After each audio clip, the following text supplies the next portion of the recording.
নাকি এর পেছনে লুকিয়ে গল্পটা শোনার আগে অবশ্যই মুখে টাওয়াল ওড়না বা কিছু একটা দিয়ে মুখটা সাবধানে রাখবেন। মায়ের হাতে খেলানি খেলে আমি দায়ী না। বল্টু হ উচ্চারণ করতে পারে না, হকে গো বলে ফেলে। ক্লাসে নতুন ম্যাডাম এসেছে, এবার পরিচয় পর্ব শুরু হলো।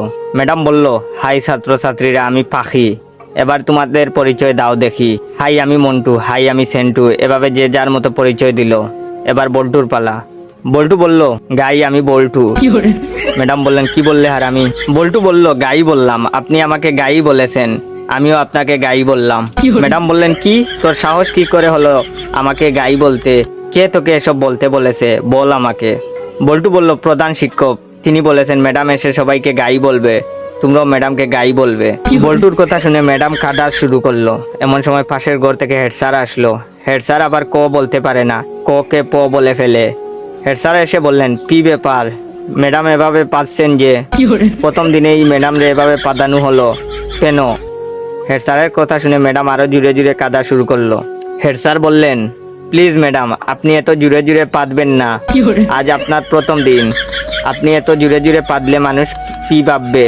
প্লিজ আস্তে আস্তে পাদুন, তাহলে আমরা ছাড়া আপনার পাদার শব্দ অন্যরা শুনতে পাবে না। হেড স্যারের কথা শুনে ম্যাডাম তো কাঁদতে কাঁদতে বেঞ্চের উপর শুয়ে পড়লো। এমন সময় টিওনো হাজির। টিওনো আবার শ বলতে পারে না, শকে ম বলে ফেলে।